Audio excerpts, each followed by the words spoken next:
ઘણી વખત આપણે જીવનમાં દુઃખ ખૂબ જ છે તેવી ફરિયાદ ક્યાંક ને ક્યાંક તો કરતા જ હોઈએ છીએ, પણ જીવનમાં ખુશી મેળવવી હોય તો શું કરવું?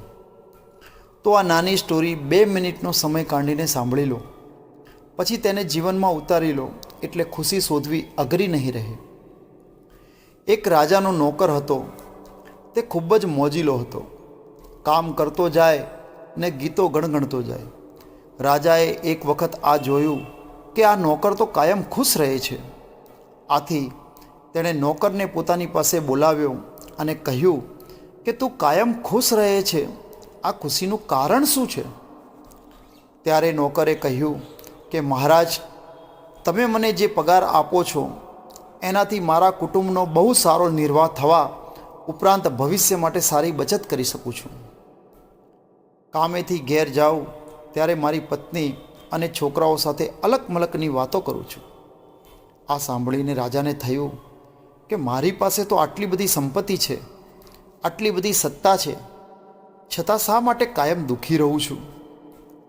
પોતાને આની મૂંઝવણ થવા લાગી, એટલે એમણે મંત્રીને પાસે બોલાવ્યો અને મંત્રીને આ મૂંઝવણ વિશે વાત કરી.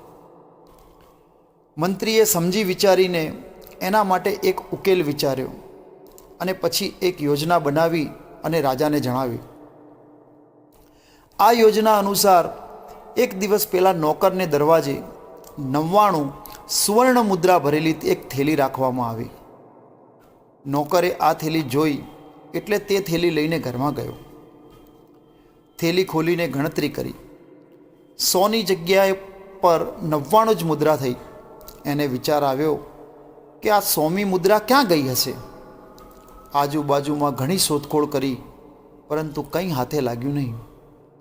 અંતે એણે નક્કી કર્યું કે 100 સુવર્ણ મુદ્રા ભેગી કરીને જ રહેશે, પરંતુ એક સુવર્ણ મુદ્રા સસ્તી થોડી હોય. હવે એનું ધ્યાન એ માટેના પૈસા ભેગા કરવા માટે એકત્રિત થઈ ગયું. એના જીવનમાં પણ ઘણા બદલાવ આવી ગયા. તે ગીતો ગાતા ગાતા કામ કરતો, એની જગ્યાએ ગીતો ગણગણવાનું બંધ કરી દીધું. આ સિવાય વાત વાતમાં એ પત્નીને અને બાળકો પર ખીજાવા લાગ્યો. એક વખતનો મોજીલો નોકર દુઃખી રહેવા લાગ્યો. રાજાએ એનું આ પરિવર્તન જોયું અને એની મૂંઝવણનો ઉકેલ એને મળી ગયો. શું હતો એ ઉકેલ?